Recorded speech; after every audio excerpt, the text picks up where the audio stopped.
नमस्कार मैत्रिणींनो. सोलापूरची शेंगदाणा चटणी जशी फेमस आहे तशीच लातूरची शेंगदाणा चटणी फेमस आहे बरं का.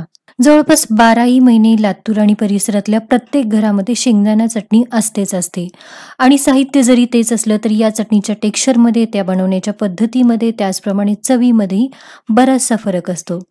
मी तर म्हणते सोलापूरच्या शेंगदाणा चटणीपेक्षा आमच्या माहेरची म्हणजे लातूरची शेंगदाणा चटणी जास्त छान असते. असो, तर सगळ्यात आधी आपल्याला अगदी खमंग भाजलेले शेंगदाणे या चटणीसाठी घ्यायचेत. हे शेंगदाणे मंद आचेवर अगदी काळपट होईपर्यंत भाजून याची साल आपण काढून घेतलेत. आणि हे शेंगदाणे घ्यायचेत किती, तर मिक्सरचं छोटं भांडं म्हणजे चटणीचं भांडं भरेपर्यंत हे शेंगदाणे असले पाहिजेत.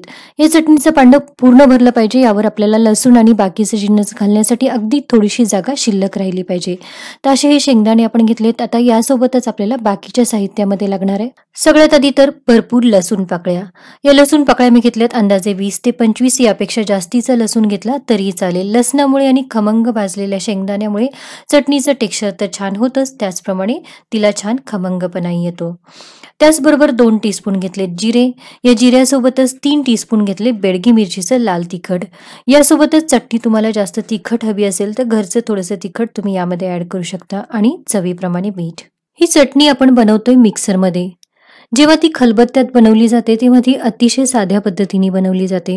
म्हणजे खमंग भाजलेले शेंगदाणे, लसूण, तिखट, मीठ आणि जिरं हे सगळं एकत्र छान वाटून घेतलं की चिकट आणि खमंग अशी चटणी तयार होते. पण जेव्हा तीच चटणी आपण मिक्सरमध्ये वाटायला जातो तेव्हा थोडेसे प्रयत्न करावे लागतात तीच चव आणि तेच टेक्स्चर मिळवण्यासाठी. सगळ्यात आधी तर या लसूण पाकळ्या आपण थोड्याशा ठेचून घेतल्यात, कारण लसूण पाकळ्या मिक्सरमध्ये बारीक करण्याच्या नादामध्ये शेंगदाणे फार बारीक होतात. त्यामुळे लसूण पाकळ्या थोड्याशा ठेचून घ्यायच्या आणि त्यानंतर हे खमंग भाजलेले शेंगदाणे एका कढईमध्ये घेऊन त्यावर 1 ते 2 लहान चमचे तेल घालून घ्यायचं. कुठलंही तेल वापरा, इथे शेंगदाण्याचं तेल असेल तर जास्त चांगलं. थोडेसे हे शेंगदाणे गरम करून घ्यायचे, खूप भाजायची गरज नाही, कारण शेंगदाणे आधीच खमंग भाजलेले आहेत. आणि त्यानंतर बाकीचं जिन्नस यावर घालून घ्यायचं. लाल तिखट आणि जिरे थोडंसं मिक्स केल्यानंतर त्यामध्येच ठेचलेलं लसूण आणि मीठ हे सगळं इथेच एकत्र करून घ्यायचं. म्हणजे मिक्सरमध्ये ते वारंवार एकत्र करायला जावं लागत नाही आणि चटणीचं टेक्स्चर आपल्याला थोडंसं भरड असं ठेवता येतं. तुम्ही बघता हे सगळं टाकल्यानंतर हे मिक्सरचं भांडं पूर्ण भरलंय. आणि चटणी चिकट आणि थोड्याशा भरड अशा टेक्स्चरची होण्यासाठी हे मिक्सरचं भांडं पूर्ण भरलेलं असणं आवश्यक आहे. आता चटणी बनवण्याची पद्धतही महत्वाची.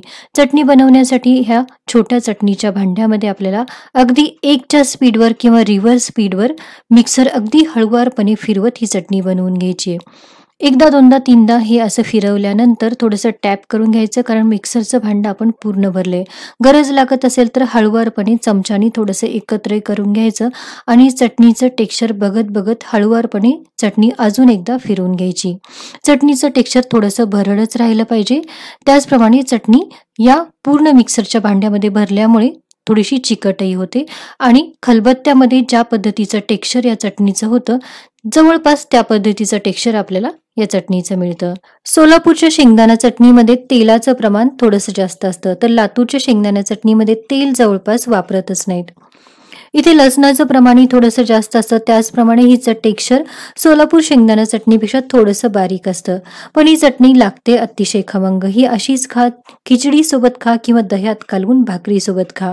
अतिशय खमंग चवीची अशी चटणी एकदा नक्की करून पहा. ही चटणी तुम्हाला नक्की आवडेल. आणि जर ही रेसिपी आवडली तर व्हिडिओला नक्की लाईक करा. स्वाद मराठीला नक्की सबस्क्राईब करा. तर पुन्हा भेटूया अशाच एका नवीन छानशा रेसिपीसह. धन्यवाद.